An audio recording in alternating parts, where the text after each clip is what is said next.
you are on YouTube, there is a link to the book in my Facebook page, Quentin Wilson Publishing. Thanking people with whom one has worked on a new book and also including them in the final publication stage, the book launch, is, I believe, a most important matter. There are a great many people who bring a book such as Shape of the Heart into existence, and sometimes readers are unaware of their contributions. My special thanks, of course, go to our author, Kevin Ireland, whom I first published back in 1994 with his volume Skinning a Fish. Kevin and I met even earlier than that, however, during his 1986 period as writer-in-residence at the University of Canterbury, where I was working on towards a PhD in philosophy. That effort ended in the proverbial bottom drawer, however, and for that, I wholeheartedly blame Kevin Ireland and the huge amount of fun that we had during his time there. Kevin was therefore duty-bound on learning of my proposed career in book publishing to launch for me in Auckland in early March 1987, the very first book I ever published, Andrew Fagan's volume of poems, Salt Rhythms, and there it is. Aha! Happily, Kevin and I have remained fine and good friends ever since. Shape of the Heart will be the 6th volume of poetry and the 7th book I have published of Kevin's work. Here, towards the end of the production and publication side of that journey, my thanks also goes to those who assisted in so many ways. To Antoinette Wilson, my editor of 20 plus years standing, and now, having lost her to the world of film, my occasional page layout expert. Antoinette typeset Kevin's book for me. Cover design is essential to any good book. John Burt of Working Ideas has, over a time frame rapidly approaching 30 years, or is it even more, John, designed covers for me whenever I asked this of him. And this one, I believe, is one of his finest.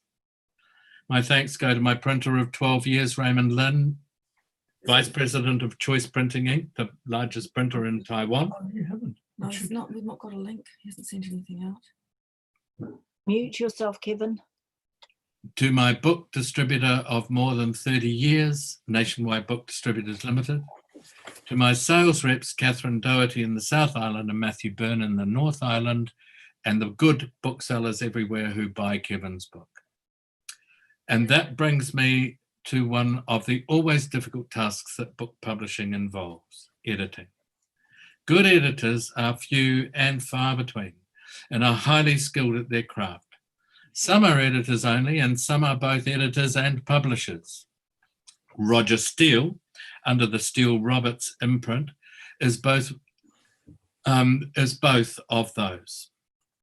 Roger has published well over 600 titles. He says he has lost count, actually, and a healthy number of poetry books, probably well over 100, or maybe 200. But as Roger says, who's counting? When I was unable to continue being Kevin's publisher back in 2007, Chris Cole-Catley took over for 2 years, and then Roger picked up the reins, publishing 7 volumes and collections between 2012 and in 2018. I make no pretense of being an editor of any sort, let alone a poetry editor. So Roger has very kindly agreed, he did, to edit for me Kevin's latest volume. With great pleasure, therefore, I give you Roger Steele. Kia ora, Quentin, and tēnā koutou te whānau. It's great fun to be an editor rather than a publisher, and frankly, there's not a lot I wouldn't do for a case of Jim Barry Sauvignon, Cabernet Sauvignon, so there you are. But I was a publisher. I had the great pleasure, as Quentin said, of taking over from him after a short interlude with Cape Catley, and we brought out Dreamy Days and Nothing Done, a typical Kevin Ireland title. We brought out Humphrey Bogart's Great Sacrifice. That's Humphrey on the picture, not Kevin. We brought out a massive selected works, and we brought out 4 other books. Kevin not only drinks from the fountain of youth, but he seems to climb Mount Parnassus every day. He's just a wonderfully ebullient and productive poet, and the spring is an eternal spring, and so it's wonderful that you do that. But I'm retiring from publishing, so I was extremely happy to hand over to another publisher. In our country, we say, "Mate atu te te kura, aramai he te te kura." One fern frond falls down. Look at this withered old fern frond. That's me, ladies and gentlemen, a sad sight. And aramai he te te kura. Here comes Quentin Wilson Publishing. No fern fronds were harmed in the production of this video, everybody. Anyway, so it's been great to edit Kevin, and he always makes it fun. There was it's not even editing sometimes, and in fact, his own description after one book a few years ago, he wrote to me. He said, "You should set up something like a motor garage, a shop along the lines of poem repairs and overhauled verses." But Kevin's, frankly, verses don't need a great deal of overhauling, as all of you friends and fans know, I'm sure. Just to borrow, I actually also wrote the blurb on the back of the book, and I've never read a blurb before, but I'm going to read it today because, well, I'll tell you why in a second. It says here, Kevin Island's words pop like seaweed pods, whether he is honoring friendships, making sourdough bread, grinning at the weather gods, wondering why he slept in, marveling at the miracle of a shower, giving advice to writers, analyzing chance remarks or philosophical paradoxes, celebrating the benefits of a failing memory, circumnavigating childhood, or just having fun, which he does refreshingly often. Shape of the Heart sparkles with poems that take us from brain to heart, sometimes detouring to unexpected places like the belly button, but most often in a direct and delightful line. That's what he's done in this book, and I claim to have written that, but in fact I just pinched all the words out of Kevin's poems, especially the one about words popping like seaweed pods. So it's Quentin said that he asked me to say a couple of words about the book, and I've taken them literally. I've got 2 words to say about your book, Kevin. Here's one. And will it be bloody good? It's a bloody good book. I know you thought I was going to say bloody hell, but this is one bloody good book, ladies and gentlemen. I can't recommend it highly enough, and I can be incredibly unbiased here because I'm not the publisher. I'm really proud to hand over and pleased and thrilled to hand over to you, Quentin. You've done a beautiful job on the design of the book, and it's a delight to read. There's not a quiet moment or a long in the book. Kevin's always, he leaves a smile on the face and sometimes a scalpel in your preconceptions, but it's a fun, it makes the journey fun. So here's to you, mate. I've said my piece, my couple of words, bloody good, not bloody hell. Long may you continue to drink at the fountain of youth and climb Mount Parnassus. Kia ora no kia koe, Kevin, kia koe, Hoki, Quentin, engari kia koutou katoa, matakitaki mai nei, tēnā tātou katoa. Kia ora. Thank you, Roger. And I should have once said, this is Christine Roberts, of course, here, of Steele Roberts. And we've got about 2 books to go, and then it's all over. So over to you, to the fresh face, new kid on the block, Quentin Wilson. Kia ora to you, my friend. Roger. Oh, I seem to have heard that before, but never mind. We shall wait and see. Always good books from the Steele Roberts stable. Now it is my great pleasure to introduce Chris, who will launch Shape of the Heart. Chris McVeigh, QC, was born and educated in Christchurch and lived here ever since. He is married to the enchanting and endlessly patient Scylla, whom you may have seen come and go. He has 4 daughters, and he says almost as many friends. Back in the 1960s and early 70s, Chris was a member of the University Review group, the Merely Players, with other young lawyers, Alan Grant and Stephen Erber, some of whom went on with Chris to write and perform in the television series A Week of It.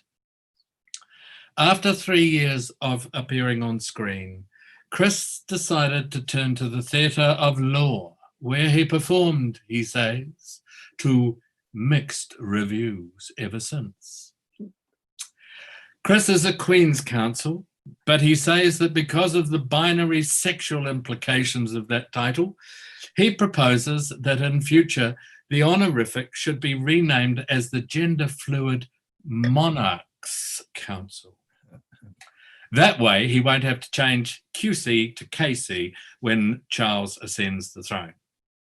He counts Kevin as one of those 4 friends I mentioned earlier, believing Kevin to be a close one, and says that he is proud to have the opportunity to launch this latest book of his poetry. Friends all, I give you Chris McVeigh. Good evening, everybody. It's not often that I can say with genuine sincerity that I have a great pleasure in speaking at this launch of Kevin's latest collection of poetry, Shape of the Heart, which I mistakenly took for being a romantic allusion until I read the poem itself, and I see it actually is about literally the shape of the heart as seen on a computer screen.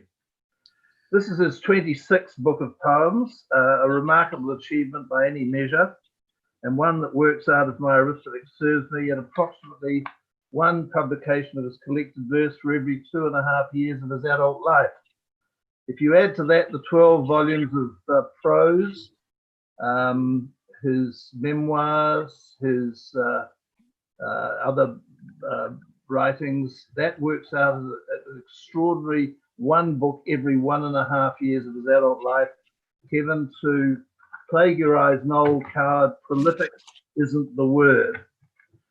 I've known Kevin now for over 25 years. I was introduced to him by our mutual friend Graham Lay when I joined them and other Auckland writers for a most agreeable lunch and meeting of what I was told was the Society of New Zealand Society of Authors Complaints Subcommittee, which was jovially named the Portnoy's Committee. Since that meeting, whenever I've been in Auckland, I've endeavoured to time it so that I can join them again over the years, and I've done so on many occasions to have some of the most interesting and stimulating gatherings with a varied collection of friends and acquaintances. But the essential core group remains as Graham Lay, as Kevin, Bernard Brown, and more recently, Peter Bland. And over all these years, I've come to know, love, and I have to say appreciate enormously the many facets that make up the man, Kevin, who writes this gracious, thoughtful, warm, and often witty poetry. Kevin's poetry is, in my humble opinion, shaped and fashioned by the many facets that I've mentioned. His love of the outdoors, of people, good conversation, of literature, of food and wine. He's a foundation member of the Devonport Wine Society, by the way, of sport, of fishing, and now we discover from his latest book, somewhat alarmingly, of baking sourdough bread. It's the very Catholic nature of Kevin's friends and interests that inform his verse. He is a very New Zealand poet and whose voice owes much, he says, he tells us, to his forebears, Mason, Dennis Glover, and A.R.D. Fairbairn. And if I can just for a moment mention, if there's one memory I shall cherish of Kevin, it has to be that quality of boyish mischief, which is not bad at the age of 87, best exemplified by that roguish twinkle in his eye and that laugh. I will never, ever forget that laugh. It's the same sort of quality that no doubt provoked Fairbairn, one of his forebears, who, having travelled by rail many years ago from Auckland to Christchurch to meet up with his friend Dennis Glover at the Christchurch railway station, stepped off the train, clutching one of those old chipped railway cups and saucers, and pronounced, "The squalid tea of Mercer is not strained." Well, if there's a common theme or a thread running through these poems, Kevin's poems, it's that of age and memory and the passage of time. And although Kevin maybe heir to those earlier New Zealand poets, I see in his writing a greater tradition, and that of stemming from perhaps Arnold Bennett and his themes of time in our passage of life. There's many great poems in this book. I was going to read one, but I won't, because I know Kevin's going to read some to you in a moment, and I think he can do them much better justice than I can. So I'd like to give congratulations to Quentin on a beautifully produced and published book, You had to unlock it. and to Kevin for filling its pages with his customary rich, kind, at times elegant, and always invigorating poetry. Thank you very much. And thank you indeed, Chris. As you noted, I think Kevin's in his 87th year, and who would know? Shape of the Heart is indeed his 26th book of poems. He's also published novels. I had the benefit of publishing one of those novels. Short stories, memoirs, a book on fishing, and another on growing old. Awards include an honorary doctorate, the 2004 Prime Minister's Award for Literary Achievement, and the 2006 A.W. Reid Award for his contribution to New Zealand writing. I don't need to say any more, ladies and gentlemen. My pleasure to present Kevin Ireland. Woo! Well, I've got to wipe away the tears now. I don't know how I'm going to cope. I put some notes here, and I don't know how I'm going to read. I would first of all like to return thanks to arrange this meeting, which somehow or another happened. I thought for a moment that it wasn't going to happen because of the last minute hitches, but it seems to have all be happening. And to Chris McVeigh and Roger Steele for two marvelous off the cuff speeches that, well, they sounded right off the cuff. I don't know whether they wrote them in the bath or not, but they actually sounded just straight from the heart, like the kind of conversations that we have over lunch. Look, I've got a lot more thanks to offer everybody, for you, Quentin, for bringing out the book, first of all, for Roger Steele, and of course, Christine Cole-Catley, who have just carried me for years. I feel, so close to you, and I've just got so used to you all. With a kind of a love that's a special one between a writer and a publisher. It's just marvelous. Of course, I've got loads of other people to thank. My wife, of course, and everybody else. I could go on, but at some point or another, I think I'll just rely on everybody just to raise a glass with me. It can be water even, and we've got an excuse for a celebration. And so I'll talk about the poems themselves. There's not much for me to say about them. They say everything I think that I wanted to say, but it's my 26th book, as Chris says, and that sounds as though it's been a lot of plain labor. And he keeps on talking about the production, and so have you, but the toil has actually been the easy bit. However long the hours go in, what it really amounts to is that I've contrived with a great deal of subterfuge to follow a regular pattern of secluded application somehow. I mean, this, some might say, shows an instability or certainly an obsession. But I've always tried to pass off these, let's call them disciplined peculiarities, with the excuse that they have a tranquil or tranquilizing and certainly an amiable aspect for anyone who suffers from them.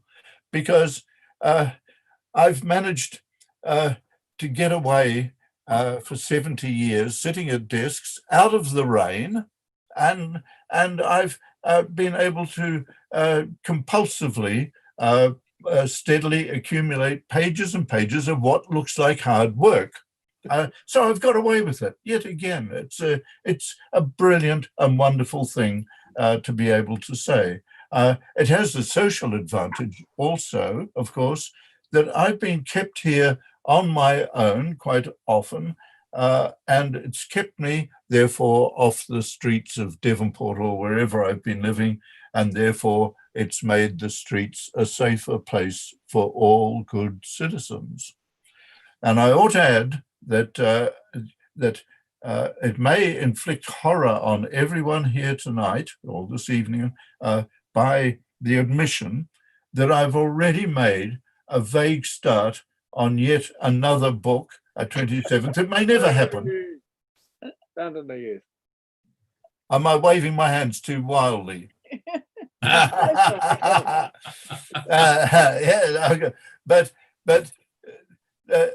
I've already made this vague start on it, I say, but equally, I'd like to offer the same, a reassurance that this is likely to make the nation a less dangerous place for at least another 2 or 3 years, if I should live so long. And in a few weeks, yes, I do get to be 27 of 87. I think 87, is it? It's not 27. It feels like 27. That's a lot.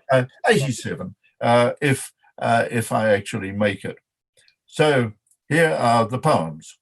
They're dedicated to my wife as ever, but they're also particularly addressed to, or they're for, or they're about, or they're things that have been said by friends of mine who are very close to me and are acknowledged right at the beginning of the book, and they've managed to make it into their 80s as well. That's their extraordinary distinction.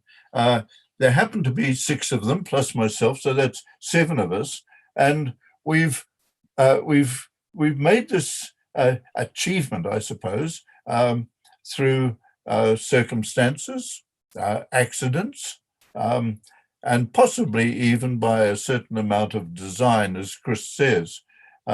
These are the people that I've come to feel close to closest to as writers. There are lots of other writer survivors out there as well, but I don't know them so well. They've managed the same accomplishment, of course, or it's perhaps not an accomplishment, it's a feat or possibly a trick. But the point that I would make about it is that it's exceptional for me. When I first started off filling my notebooks in the 1950s, it was people were falling off their perches in their 50s and 60s, and it was an elderly writer who got to be 70. Now it's not uncommon at all. Older writers in those days, they ran an acute risk of literary loneliness because people just ended up without writer friends. Now we've got oodles of them.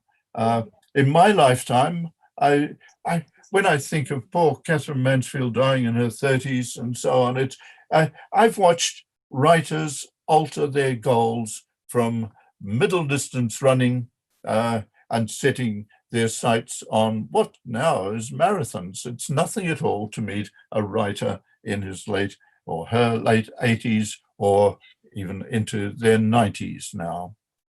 So here are 5 poems I'd like to offer you. They're in Shape of the Heart. I thought of reading the title poem up. In fact, I will. I think I ought to, because it explains a lot about what happens in life, I think, when you change your viewpoint. You discover that it's not something that's shaped like that on a card that you get or send on Valentine's Day. It's actually shaped, well, I describe it in the poem. A hospital technician runs a tiny dark machine along the ruts that cross my chest. My heart materializes on a screen above us. The body part we hold responsible for mismanaging the shambles of existence. Not just the circulation of the blood, but beliefs, affinities, aches, and emotions that cover the entire range from mercy and forgiveness to unconditional love, compassion, nobility, etc., all the way down to lust, depravity, and shame. Poor old heart, I whisper at the image. Have you been told before you're boss of the whole shebang? I mean, just look at you, gushing away as if indeed you're rich in sentiment and soul. Then I ask out loud, trying to suppress a sudden panic. Should it be doing that? It's like a horror movie. It's squirting wet stuff everywhere. I think it's sprung a leak. And a calm voice next to me answers, don't worry, it's all in the job description. It's what hearts do. Cameron. Whereupon I promise that if I ever escape this place, I'll raise a glass to such good news and apologize to my dear heart for thinking it looked rather like a perished, punctured, badly warped hot water bottle. I strain to remember the images on cards we used to send on Valentine's and see one from a fourth form girl who asked me to her birthday party where I read her comics. Then we kissed. Hers was a heart I could believe in, designed by our trust in perfect symmetry.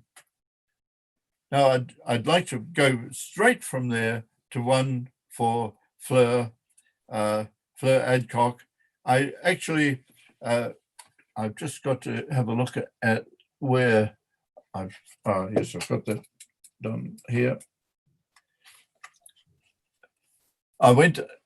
Can you see me still? Am I still on the screen? Yes. I'm coming up, am I? Yeah, see, you're right on the top there. Oh, yes, okay. I went over to England, to Oxford last April, and Fleur rang up and said she's coming up from London and we'll go to the Ashmolean Museum. It's a wonderful idiosyncratic museum, and this is what happened. We devoured sandwiches to give us strength to examine displays on walls and shelves. Then we went at it, first trying ourselves out on objects in the basement, then taking a lift to the top and descending with all the gravity, time, and space could spare us. In the end, we reeled out of that great place like gladiators. Fleur's eyes were nearly blind with struggle. The joints in my legs were done for. I managed to escort her to the return train, then hobbled away to raise my feet and let the blood drain back into my skull. Now people ask, so what did you make of it all? I tell them straight. The sandwich was okay. Tomato and egg with Dijon mayo. She chose hot smoked salmon. But the coffee wasn't half as good as you'd get back home in Auckland. What was that?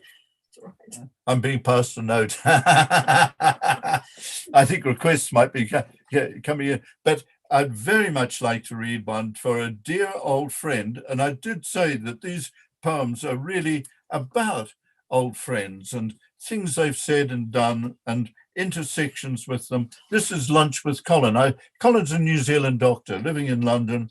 And every time I go there, I've seen him and we go out to lunch. We met first more than 60 years ago, which now casts serious doubt on all I say, for it doesn't seem to me that there's the remotest possibility this could have taken place so many decades in the past. Far too many years have merely melted.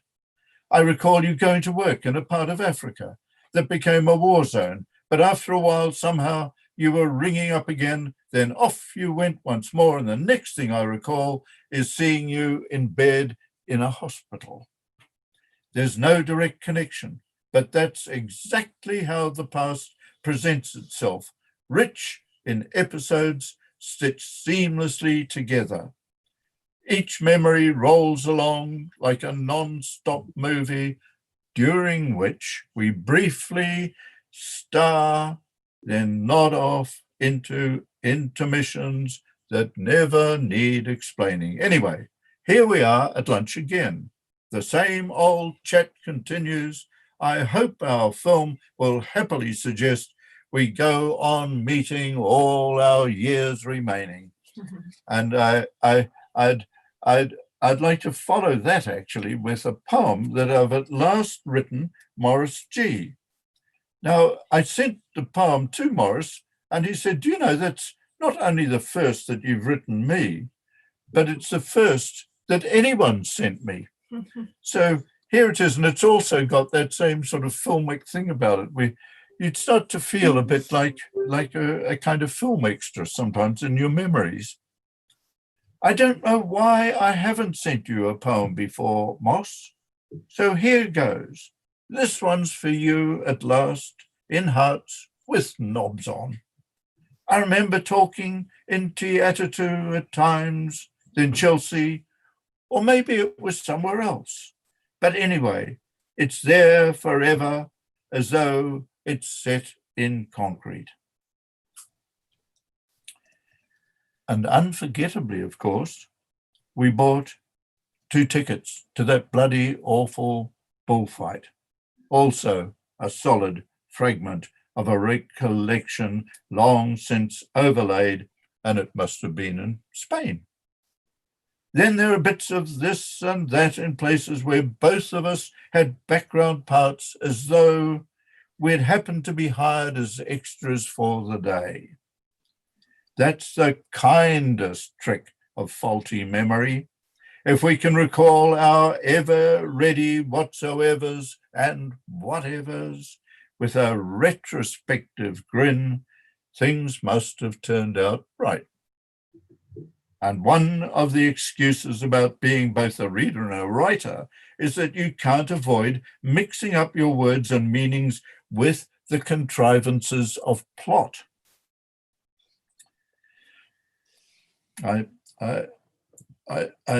Things took place between those times I stayed with you and all the family that sometimes they connect through pure invention. Perhaps that means that we could end in walk-on parts as comic characters in someone else's fictions. And I'm sorry, Morris, I just stopped there for a minute because it all came flooding back for a moment, and it just gets you. I'm actually going to finish off with a poem called Being Back in Balfour. Now, Balfour is in the Waimea Plain in the heart of Southland, and it's very near the Mataura River, where over the years I've enjoyed fly fishing.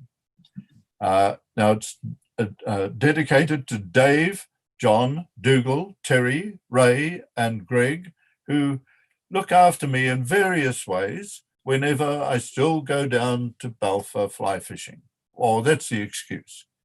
Sometimes afterwards, they even force me to enjoy an evening glass of wine, probably because after they've seen me back safely indoors again, they need one more than I do. I've stayed in Balfour, Southland, so many times that being back again is something not to think about. Balfour's practically the same as Sydney, Paris, or Berlin. There are staggering resemblances. It's got a pub, shop, school, even a gun club. I share a drink with Dave, Dougal, John, Terry, Ray, and Greg. And as the corks are flying, it's just like being in, let's say, London, especially when the gutters of Hampstead, Clapham, Chelsea are seething with rising trout, and life at its richest is a connected confusion of glowing dreams that can't be traced through street directories. Being in Balfour is the same as not being there, except the opposite. That's a fundamental fact. It's obvious in the very moment you consider it. Thank you. Kevin, thank you very much indeed. Those were lovely. And we've filled on time almost to the very minute. Well, in that last minute, let me just say to everybody, please find a way to buy the book. Hopefully it'll be in a good bookstore near you. It should be. But if not, or if you want to take the chance of getting it immediately, click on the link on the right-hand side of the Zoom, or else go to my Facebook page, Quentin Wilson Publishing, or just Quentin Wilson, one or the other. There's two of them. And you will find a link to Nationwide Book Distributors who have the book for sale, and postage is free. Don't hesitate. It is a stunningly good collection. And thank you all so much. Thank you, Chris. Thank you, Roger. Thank you, Kevin. And I wish all of you and everyone who's been able to watch this evening the very best wishes in the world. Stay safe. Remember, a book like this makes a wonderful face mask. A good one. And there it is, ladies and gentlemen. Find it near you. Thank you so much for everything. Farewell.